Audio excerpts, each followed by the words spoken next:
여러분 안녕하세요. 12월 18일 셀트리온 방송을 시작하겠습니다. 전반적으로 오늘 방송 시작과 함께 한국 대형주를 한번 쭉 보시죠. 삼성전자의 주봉입니다. 96,800원을 찍고 쭉 박살나 있어요. 살짝 반등 나와 있습니다. 자, 보시면 기술적 반등 나오고 다시 떨어져 있죠. 한국 코스피의 흐름과 똑같이 생겼습니다. 매가리가 없어요. 박살나 있습니다. 자, 네이버 마찬가지로 얘는 낙폭이 더 크죠. 아주 끝까지 떨어져 있죠. 46만 5천 원에서 15만 원 내려와서 18만 원대에 있습니다. 정말 많이 빠져 있죠. 현대차도 28만 9천 원을 찍고 16만 원에 내려와 있죠.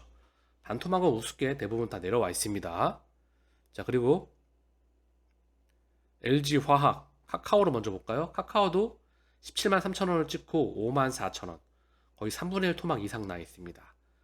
참 박살나 있네요. 국내 대형주들이. SK하이닉스 15만 원을 찍고 7만 8천 원. 자, 반토막은 기본적으로 나여 있습니다. 현재 그만큼 시장 펀더멘탈이 좋지 못하다는 걸 반증하고 있다 생각을 합니다. LG화학 10만 5천 원을 찍고 100만 5천 원을 찍고 64만 5천 원. 좋고 부근에 있고요. 그나마 좀 덜 빠졌죠. 근데 LG화학을 좀 보게 되면은요. 제가 언급을 좀 드리고 있지만 이제 몇십 년 동안 여기 전고점 거의 많이 돌파하지도 못했습니다. 이 흐름이 나오겠다는 게 좀 안타까운 부분이기도 하고요. 자, 다른 또 LG에너지솔루션 그나마 좀 선방하고 있죠. 2차전지가 그나마. 자, 중요한 이슈가 나왔는데요. 일본에서 세계 유일의 마이너스 금리 벗어나나 내년 초저금리 정책 수정을 검토 중이다. 자, 일본이 드디어 금리 인상을 할 수 있다는 그런 소식이 나오고 있는데요. 일본의 CPI 소비자 물가 지수가 쭉 올라왔습니다. 물가가 올라가다 보면 더 이상 마이너스 금리를 유지할 수가 없겠죠. 그로 인해 일본의 엔화 가치가 어떻게 될지, 일본 경제의 펀더멘탈이 어떻게 될지 지켜봐야 되는 부분인데요. 과연 일본 경제가 흔들거리게 되거나 엔화 가치가 어떠한 흐름을 보이게 될지에 따라서 매크로에 상당한 변수가 되리라 생각합니다. 자, 오늘 매크로 시황에 대해서 좀 정리를 하면은요. 자, 코스피의 차트는 삼성전자 차트와 똑같이 생겼죠. 결국 매크로는 물가가 좌우할 수밖에 없어요. 연준이 물가를 명분으로 하면서 전 세계 중앙은행들이 물가를 명분으로 가파르게 긴축을 했기 때문에 긴축을 가파르게 했기 때문에 경기 침체가 지금 나오고 있는 겁니다. 당연한 부분이죠. 그래서 우크라이나에 대한 일시적인 봉합, 중국 상하이에 대한 봉쇄 해제, 원유에 대한 증산, 이 세 가지를 기준점으로 시장이 좀 돌려져 나가야 되겠죠. 그 부분이 시장의 환율과 금리와 이런 주가에 대한 방향을 가늠할 수 있는 첫 번째 저는 지표로 보고 있습니다. 연일 시장에서는 경기 침체 우려가 언급되고 있습니다. 경기 침체 우려로 박스권, 시장의 관심은 이제 인플레이션, 금리가 아니다. 경기 침체 우려의 미국 증시 하락, 계속되는 침체 공포. 인플레이션을 명분으로 해서 금리를 가파르게 올렸기 때문에 경기 침체가 오고 있는 겁니다. 따로 오는 게 아니죠. 그러나 중요한 건 시장은 결국 지나갈 수밖에 없다. 우리는 제약 바이오 섹터의 대장인, 경기 방어주의자, 성장주의 대장인 셀트리온에 투자를 하고 있습니다. 자, 우리가 다시 한번 봐야 될 중요한 부분인데요. 2019년도에 매출액이 1조 1천억, 영업이익이 3,800억, 당기순이익이 3천억입니다. 2022년도에 지금 현재 2조 4천억 정도가 언급되고 있고요. 영업이익은 7,700억, 순이익은 6,300억. 숫자만 해도 다 2배 이상입니다. 기업 가치가 숫자로만 따져도. 판매되는 제품도 램시마, 허즈마, 트룩시마에서 여기에 램시마 SC와 유플라 얼마가 추가가 되었죠. 여기에 베그제 얼마가 추가가 되고요. 각각 전 세계 로직판을 숫자로 뽑아내고 있죠. 공장 수율도 좋아지고 있습니다.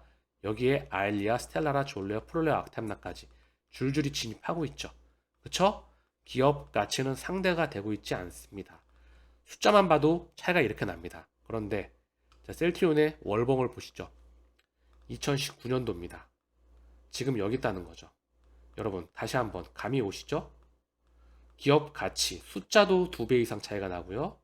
기업 가치가 좀 2배가 넘어가는 것 같아요. 제 기준 질적인 거니까 사실 뭐 숫자로 비교할 수는 없겠죠 얘는. 그런데 거의 상대조차 되지가 않습니다. 주가가 여기 있어요. 그래서 그들은 아래 꼬리를 달고 모으고 있는 겁니다. 4월부터 개인의 물량을 쪽쪽쪽 빨아내면서.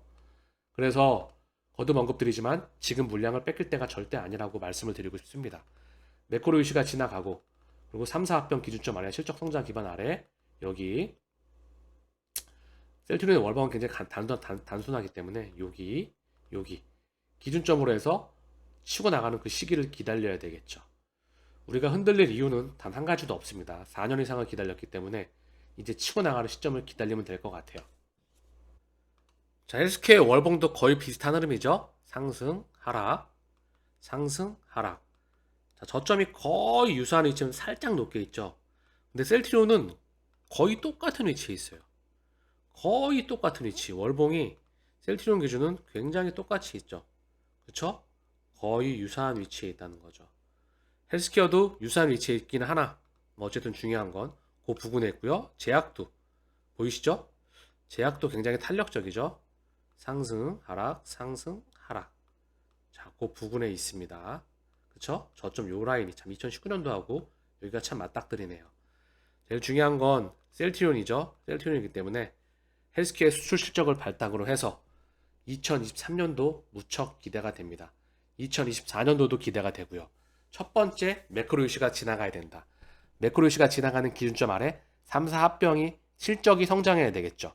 실적 성장 기반 위에 3, 4합병이 진행돼야 되겠죠. 그럼 우리의 시기는 다가오리라 생각을 합니다.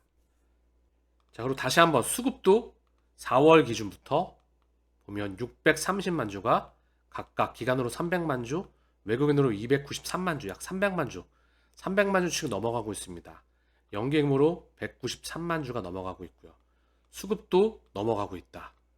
세력들에게 의미하는 바가 큽니다. 헬스케어도 마찬가지죠. 372만 주가 기간으로 238만 주, 외국인으로 146만 주가 넘어가고 있어요. 증권사 순위 창구를 보더라도 키움을 매도 1위죠. 키움이 매도 1위고요. 자, 보자고요, 같이. 4월 기준으로 셀트리온 기준으로 보겠습니다. 4월 기준으로 볼게요. 그쵸? 메릴린치, 모건, JP모건, UBS, 골드만, HBC, CT, 키움의 물량이 그대로 요로 넘어가고 있다는 거죠. 개인의 물량이.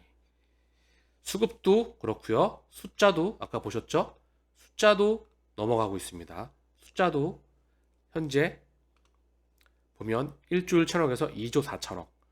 숫자 또한 증가하고 있다. 수급도 넘어가고 있다. 착실하게 펀더멘탈도 증가하고 있다. 우리가 이 가격대에서 흔들릴 이유는 단 1도 없습니다. 자, 이 가격대에서 흔들릴 이유가 단 1도 없다는 부분을 다시 한번 말씀을 드리면서 오늘 방송을 마칠 수 있도록 하겠습니다. 감사합니다.